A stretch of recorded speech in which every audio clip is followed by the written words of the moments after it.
बड़ी सुंदर सी कथा है गजग्राह की भागवत में।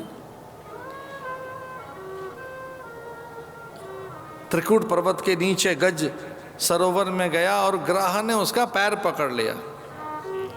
बड़ी प्रतीकात्मक कथा है, बड़ी सिंबॉलिक कथा है। ग्राह कोई और नहीं, हमारी समस्याएं ग्राह हैं। ये त्रिकूट पर्वत के नीचे सरोवर कुछ और नहीं, ये संसार ही सरोवर है। गज कोई और नहीं, हमारा मन ही गज है जो मदमाता हाथी की तरह से है। जैसे ही गज किल्लोल करने आया, जल क्रीड़ा करने के लिए हाथी अपने समूह के साथ आया। यूथ कहते हैं झुंड को, यूथपति, झुंड, यह संस्कृत भाषा का शब्द है। यूथ, झुंड, वो अनेकों यूथों का यूथपति, झुंडों का में अनेक बल और अनेक साधन रखने वाला। ऐसा मन के पास अलग सामर्थ्य है। जो हमारा मन है वो विकल्पों का भंडार है। मन के पास एक नहीं अनेक विकल्प हैं। मन एक नहीं अनेक साधन रखता है, अनेक योग युक्तियां करता है। मन सुख सम्मान के लिए, आदर के लिए, स्थापित होने के लिए, प्रभुत्व वर्चस्व के लिए, मन शीर्षस्थ शिखरस्थ होने के लिए, जयी और पराक्रमी बनने के लिए, मन सदा रहने के लिए न जाने कितने उपक्रम करता है।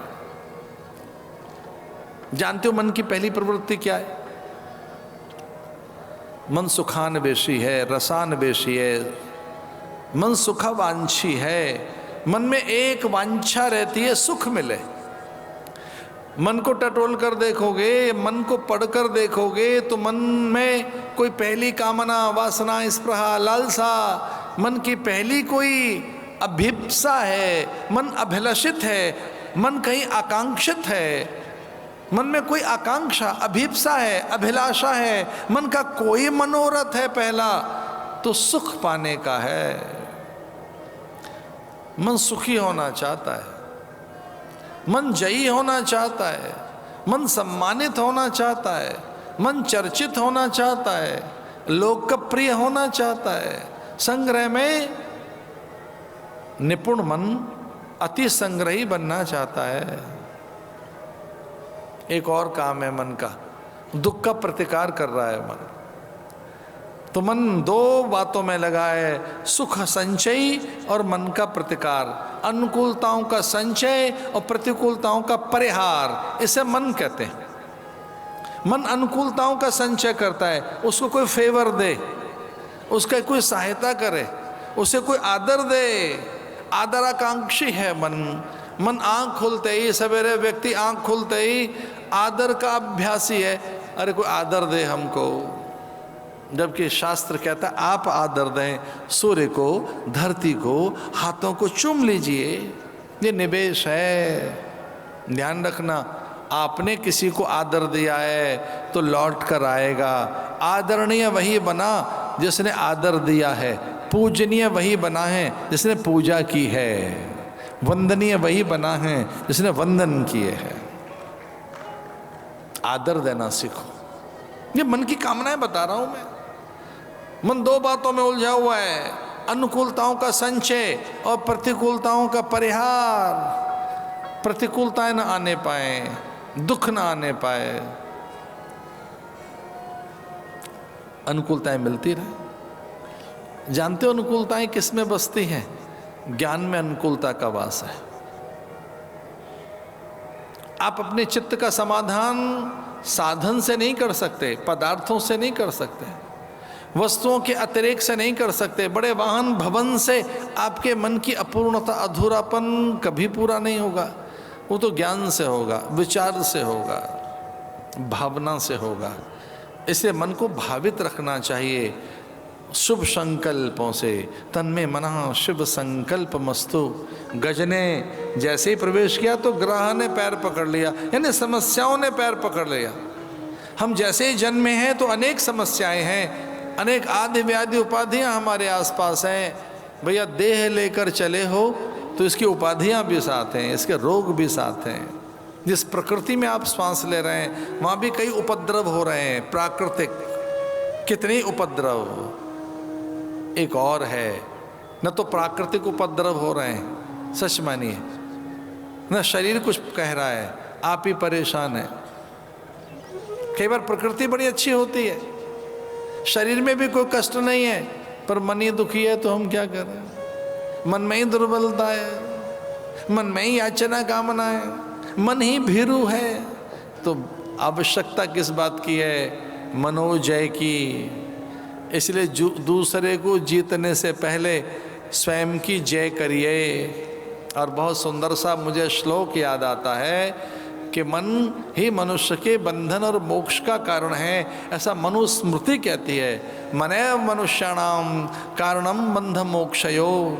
तो जिसने अपने मन की शक्तियों को नहीं पहचाना, जो मन के सामर्थ्य को नहीं जानता है, जो मन को सकारात्मक और विधेयक नहीं बना पाया, जो मन को शुभ संकल्प और विचार से पवित्र नहीं कर पाया अथवा समर्थ नहीं बना पाया, वो आदमी हार जाता है, हार जाता है। तो पहले तो साधन ढूंढता रहा, अनेक विकल्प, और सब सारे विकल्प जब धराशायी हो गए, कोई विकल्प नहीं बचा, डूबने लगा गज, तो फिर भगवान याद आए, आध्यात्मिक साधन याद आया।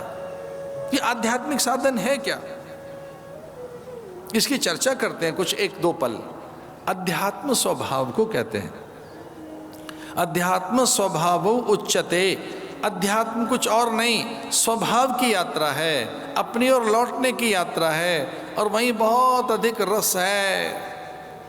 एक कुछ समझाने के लिए बता रहा था मैं, फूल बड़ा सुंदर है, ये पता कैसे लगा आपको?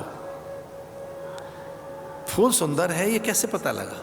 क्योंकि सौंदर्य बोध है आप में एक बोध है जो सुंदरता का मूल्यांकन करता है, जो पदार्थों का मूल्यांकन करता है।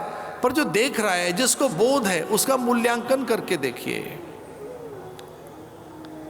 तो जब बिल्कुल डूब गया गज, तब अंत में भगवान को याद करता है। जजापम प्रागजापम प्रागमनु शिक्षतम। पूर्व की स्मृति याद आ गई और वे भगवान का स्मरण करने लगा।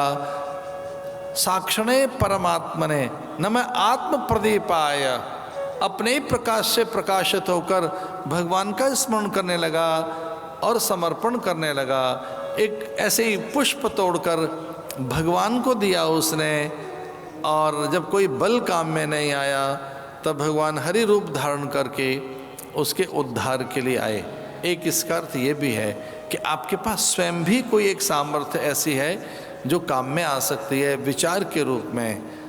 एक वो फुर्ती, वो कोई जोश, वो कोई उमंग, वो कोई जज्बा, वो कोई जुनून आप में खुद भी बैठा हुआ है, बस उसे जगाने की ज़रूरत है। बस एक भीतर से अपने ही तेज को उकसाने की ज़रूरत है, वो एक स्पार्क करने की ज़रूरत है, एक हल्की सी चिंगारी देने की ज़रूरत है। तो आप अपनी अपार शक्तियों से परिचित हो जाएंगे और आप ही की शक्तियाँ काम आने लगेंगी। बस आपको सकारात्मक होना है, आपको थोड़ा विधेयक होना है। और जब व्यक्ति सकारात्मक नहीं होता तब वो परिस्थितियाँ श्रद्धाहीन होती हैं। अपने प्रति श्रद्धा, अपने प्रति विश्वास नहीं है तो आप निषेध में चले जाएंगे, नकारात्मक हो जाएंगे। इसलिए अगर कोई सफलता की पहली कुंजी है तो शास्त्र कहता है वो आत्मविश्वासी है, वो अपनी शक्तियों पर भरोसा करना ही है। तो जो आत्मजयी हैं, मनोजयी हैं, उन्हीं को सफलताएं हाथ लगी हैं। और जिनमें संशय रहते हैं, भ्रम रहता है, द्वंद्व रहता है, दुविधा रहती है, जो बाईपोलर हैं, ये जानबूझकर मैंने शब्द कहा है बाईपोलर, करें न करें, ऐसे हैं वैसे हैं, वो तो निर्णय नहीं कर पाते। ड्विल्फ है, दो रहते हैं उनमें कुछ लोग, कई बार बड़े बड़े बातें कर लेंगे फिर नीचे चले जाएंगे, पंक्चर हो जाती है उनकी योजना। बाईपोलर रहते होते हैं कुछ लोग, एक बार जोश आया, जज्बे आ रहे हैं, छोड़ो कल करेंगे, परसों करेंगे, बाद में देखेंगे, ये करेंगे, अभी कुछ और करेंगे। जो खुद को समझ ही नहीं पाते, जो अपने सामर्थ्य से अनभिज्ञ हैं, अजान हैं, उनमें जिनमें संशय रहता है, भ्रम रहता है, द्वंद्व रहते हैं, दुविधाएं रहती हैं, निषेध रहता है, ऐसा व्यक्ति अपना ही नाश कर लेता है। संशय आत्मा विनश्यति, संशय हमारा ही नाश कर देता है। संशय जो भ्रम है वो हमारा नाश कर देते हैं। तो ज़रूरत इस बात की है कि हम अपनी अज्ञानता को चुनौती दें, ज़रूरत इस बात की है कि अपने प्रमाद को चुनौती दें और सत्यानुभूति के लिए आगे बढ़ें।